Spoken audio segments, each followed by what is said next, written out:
चुनाव होना तो चाहिए था जब बंगाल के चुनाव हुए थे उस वक्त, क्योंकि हमारे प्रदेश में तो कोई ऐसे हालात थे ही नहीं। उस वक्त जब पश्चिमी बंगाल का चुनाव हो सकता था, 5 स्टेटों का हो सकता था, तो हरियाणा का भी उपचुनाव साथ साथ कराया जा सकता था। लेकिन इनको इस बात का एहसास था, पता था कि अगर चुनाव करा दिया तो फिर भाजपा और जेजेपी का जो कैंडिडेट आएगा, लोग उसकी जमानत भी नहीं बचेंगे, और जमानत के साथ साथ हल्के के किसी गांव में भी इंटर नहीं करने। इनके प्रयास तो थे कि चुनाव किसी तरह से और टड़े रहे। पंजाब का जब चुनाव हो या अन्य यूपी का चुनाव, उसके साथ एक चुनाव कराया जाए।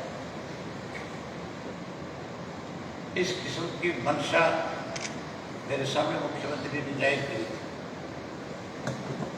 कि चुनाव तो आगे हो सकता है। मैंने कहा बकरे की बात कब तक करूँ नहीं, आखिर उसको कटना पड़ेगा।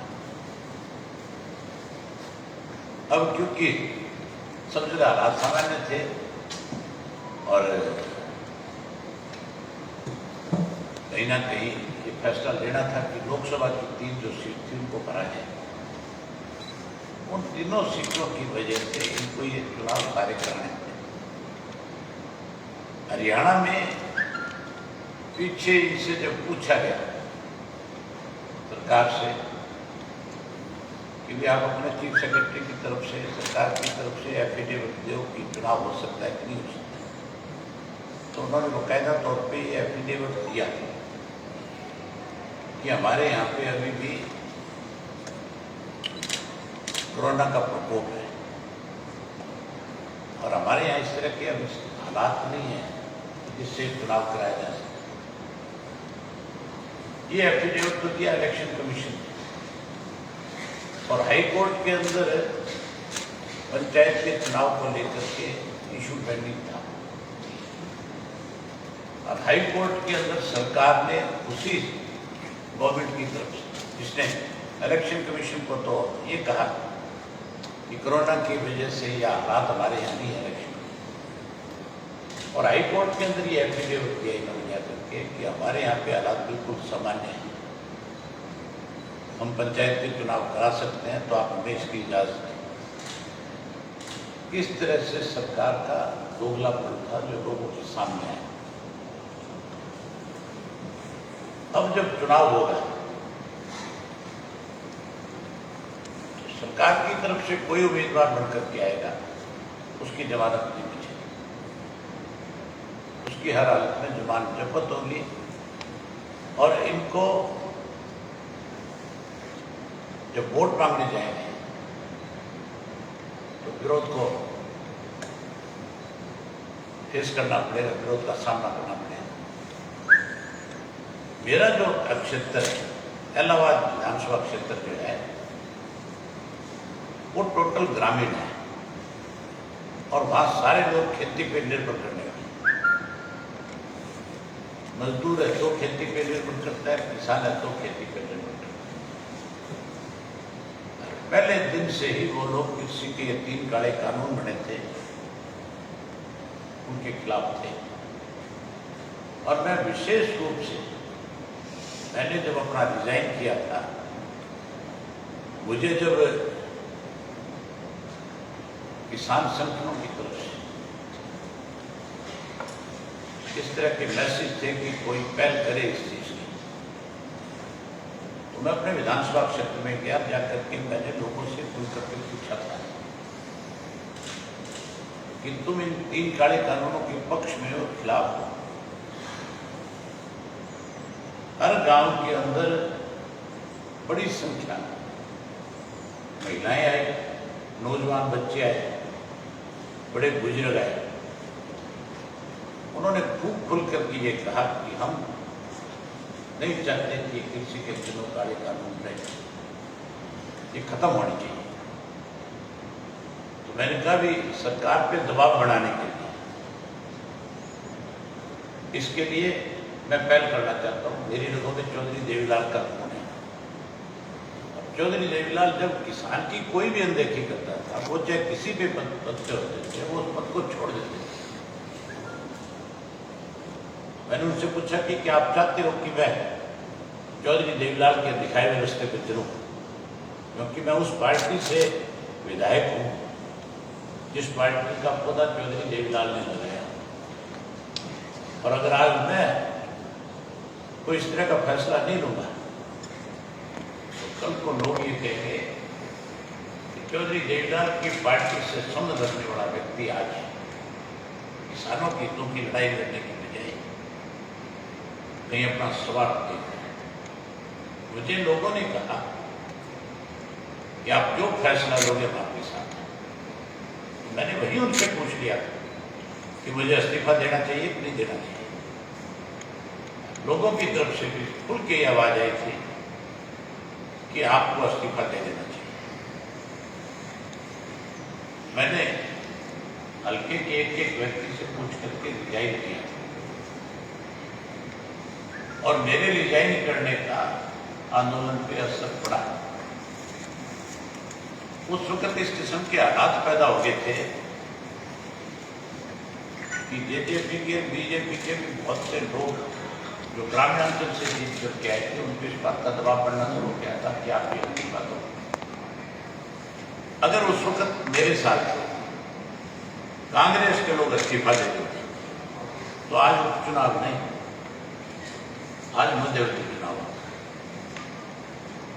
क्योंकि अगर 31-32 एमएलए इकट्ठे इस्तीफा दे तो फिर जो उन दिनों में विचित हुए विधायक थे बीजेपी की जेजेपी के, वो भी दबाव में आ जाते, वो भी इस्तीफा देते, ये सरकार चली जाती, ये सरकार बचती।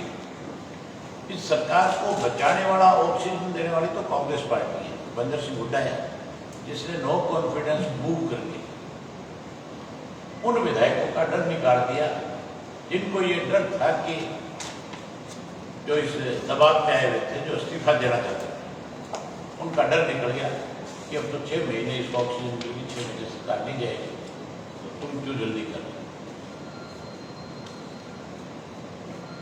लेकिन अब कांग्रेस भी जब आ जाएगी उन लोगों के बीच में वोट मांगने, तो उनको भी लोगों के सवालों का सामना करना पड़ेगा कि अब आप किस मुंह से यहाँ वोट मांगने आए।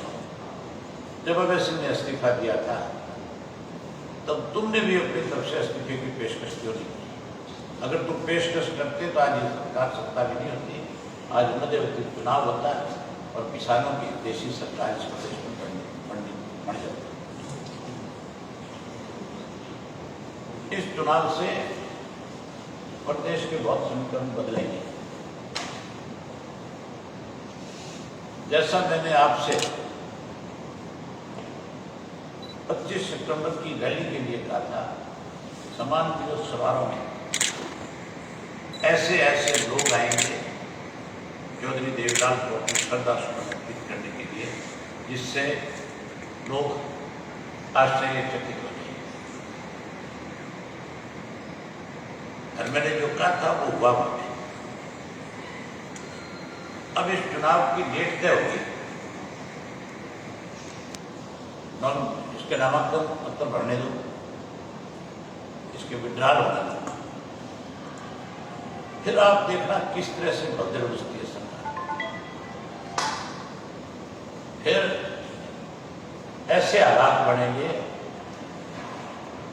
कि आप अपनी कलम से लिखोगे और कहोगे कि अब सरकार जाने के कगार पे आप लोग खड़ी।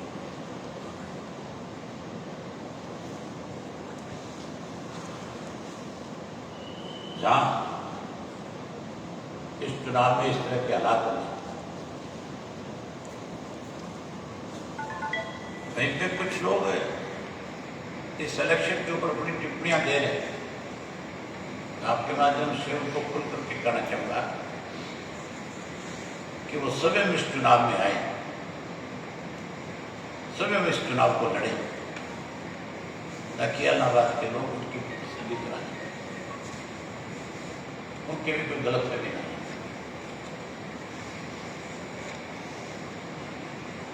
इलाहाबाद ने चुनाव के लिए आपसे चर्चा करी वहीं आपके माध्यम से प्रदेश के उन लोगों का आभार व्यक्त करता हूँ जो लाखों की संख्या में इकट्ठे होकर के चौधरी देवीलाल जी की जयंती में अपने श्रद्धा सुमन अर्पित करने आए थे। और वहीं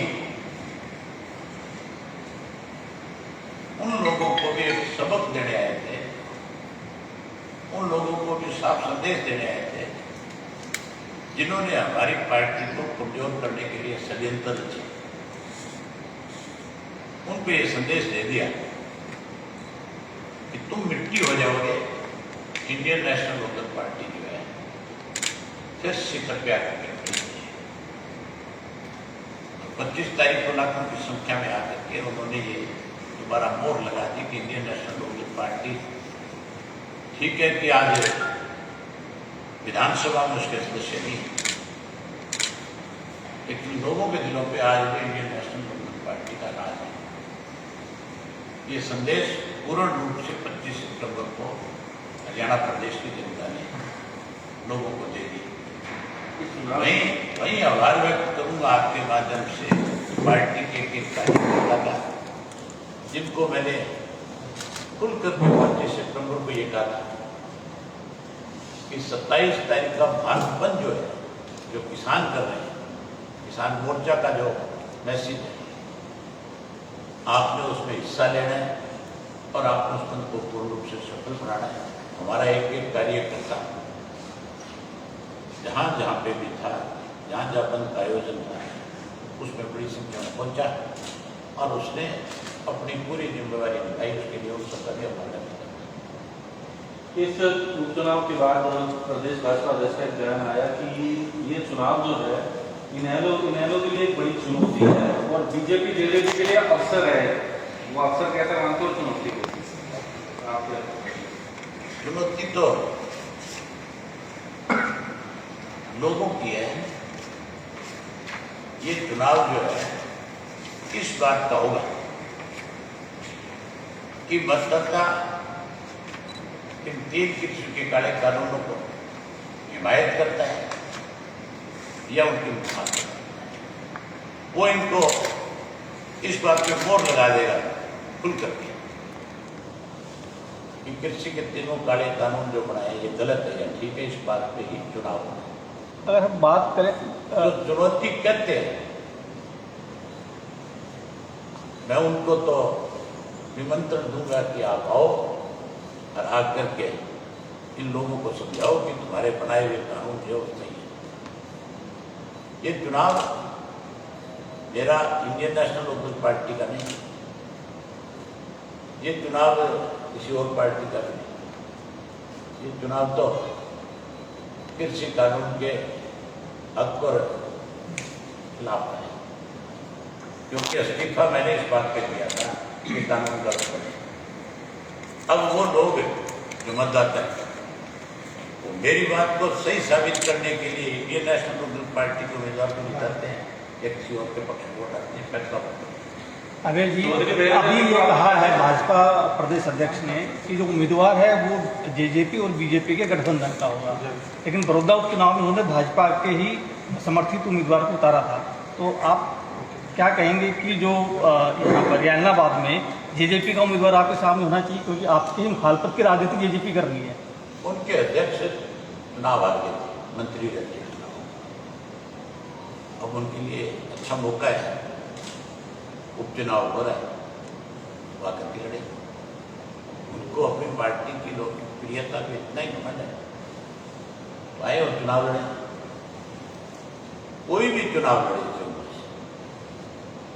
जब मुख्यमंत्री सभी मार्केट लगे, ये फैसला वहां की जनता करेगी। 25 सितंबर का आपने निमंत्रण दिया था, तो चौधरी वीरेंद्र सिंह की बात करें, उनको उन्होंने स्वीकार किया आए, और आगे कोई निमंत्रण है क्या चुनाव में? मैं बिल्कुल उनको इस बात का निमंत्रण दूंगा कि अगर आप किसान के हितैषी हैं, आप चाहते हो कि कृषि के काले कानून गलत बने, तो मैं उनको नहीं, मैं उन सब नेताओं को निमंत्रण दूंगा जो इन कानूनों के खिलाफ है, और उनसे कहूंगा कि अब आओ घर आकर के खुल करके इस किसान की लड़ाई को लड़ने का काम। ये फैसला 3 तारीख को होगा। 3 तारीख को मैंने हल्के की मीटिंग बुलाई है और मुझे लगता है कि उस मीटिंग के अंदर हजारों की संख्या में लोग आएंगे और वो लोगों पे हम छोड़ देंगे, वो फैसला करेंगे कि कौन चुनाव लड़े, जिसका नाम वो तय करेंगे, हम उसी को चुनाव लड़ेंगे। इलाहाबाद की जनता फैसला करेगी, नेशनल पार्टी के इलाहाबाद की जनता ही फैसला करेगी, क्योंकि इलाहाबाद की जनता ने ही मेरे इस्तीफे का फैसला किया है और वही फैसला करेंगे कि कौन चुनाव लड़े। उपचुनाव के लिए क्या तीनों कृषि कानून भी मुद्दे होंगे या और जो प्रदेश सरकार पिछले 7 सालों में प्रदेश में बिल्कुल चल रहा है? एक ही मुद्दा है, मैंने इस्तीफा इस बात पे दिया था ये कानून गलत बने हैं, इन्हीं मुद्दों के ऊपर इस चुनाव को लड़ेंगे, इसी को ही लेकर के लोगों के बीच में जाएंगे। क्या दुष्यंत के साथ किसी तरह का मर्जर या किसी तरह की बातचीत की कोई संभावना है? किसकी? जेजेपी किसके साथ? दुष्यंत के साथ। किसके साथ? आपकी पार्टी के मतलब है आपकी पार्टी का? कि मतलब फ्यूचर में मेरी मुझे लगता है आपके पास सवाल खत्म हो गए।